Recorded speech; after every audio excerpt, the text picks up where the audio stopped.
Baik, terima kasih. Sebelumnya selamat datang Prof di negeri Serambi Mekah. Makasih. Perkenalkan saya Rika Yusrina, saya seorang mahasiswa akhir sekarang kebetulan Pak. Ya. Sebelumnya ada dua pertanyaan yang ingin saya tanyakan. Yang pertama terkait visi misi Bapak. Yuk. Terkait program Bapak itu kan ada berantas KKN pungli dan juga mafia hukum. Yang ingin saya tanyakan bagaimana kabar Harun Masiku sekarang Pak yang tidak tahu di mana, dan juga nanti mungkin apa solusinya ketika Bapak sudah menjabat.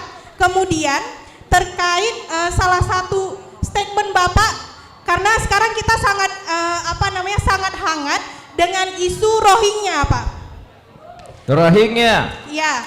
Waktu itu Bapak sempat berstatement bahwa Aceh, mohon maaf mungkin ada salah Pak, seingat saya Aceh tidak tahu berterima kasih karena saat tsunami dibantu oleh seluruh dunia. Tapi apa kabarnya ketika kami sekarang, tanah Tanah Nangro Aceh yang diperjuangkan dengan konflik Aceh. Oke, Belum cukup. selesai Pak. Dua saja pertanyaannya. Iya Pak, saya jelaskan lebih lanjut Pak. Kenapa kemarahan ini ada oleh rakyat Aceh? Karena takut terjadi seperti yang terjadi di Israel. Tuan rumah diusir oleh pendatang. Itu salah satu tekanan. Bagus. Ya. Tabrak. Ya.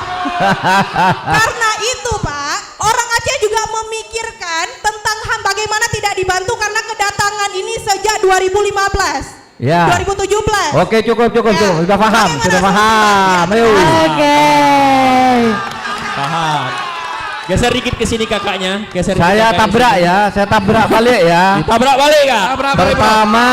Pertama saya tidak pernah mengatakan rakyat Aceh tidak tahu berterima kasih. Tidak ada itu, tidak ada. Saya katakan ketika Aceh dilanda tsunami, seluruh dunia ikut membantu ke kita. Kenapa sekarang ada orang ngungsi tidak kita bantu sebentar? Cuma saya bilang gitu, tidak ada kata tidak tahu berterima kasih. Itu hoax luar biasa. Oke. Tabrak. Yang kedua, kasus Rohingya ini dulu tahun 2015 masyarakat Aceh dan seluruh umat Islam Indonesia minta agar Rohingya ditolong karena dianggap ini isu pengusiran agama. Sehingga dulu ditampung di sini dulu karena sini dulu yang setuju. Gitu. Tetapi ini ternyata setiap bulan, setiap tahun berkembang masuk menjadi tempat perdagangan orang.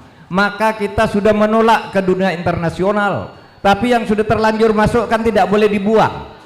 Kita negara yang punya rasa kemanusiaan. Ya.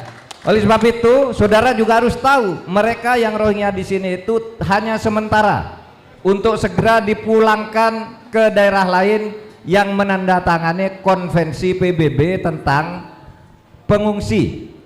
Ya. Dan saudara, yang di sini nih bukan makan hak saudara. Itu dibiayai oleh PBB. Orang Rohingya yang di situ tuh dibiayai oleh PBB, bukan oleh pemerintah Indonesia, bukan oleh APBN dan bukan oleh APBD. Ya. Jadi kita ini hanya menampung, sekarang kita lagi lobby-lobby untuk segera mencari tempat.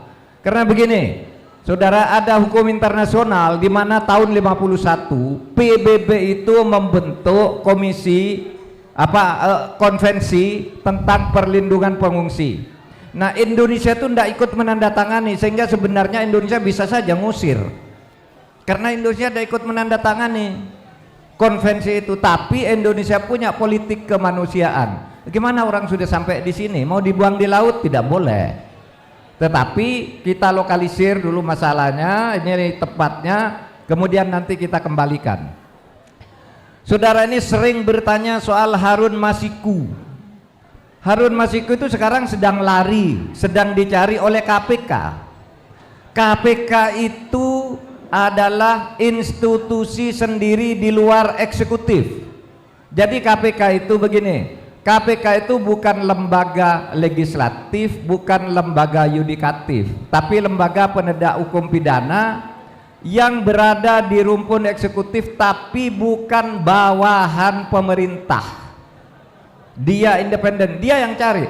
Kenapa yang ditanya selalu Harun Masiku? Wong yang lari sampai sekarang tuh lebih dari 15 orang. Saya suruh cari KPK, cari semua tuh, termasuk Harun Masiku. Jadi kalau Anda tanya ke saya, di mana Harun Masiku? Jangankan saya, kamu pun tidak tahu. Ini tidak ada yang tahu kan? Kalau ada yang tahu, beritahu saya, besok saya suruh tangkap. Tabrak.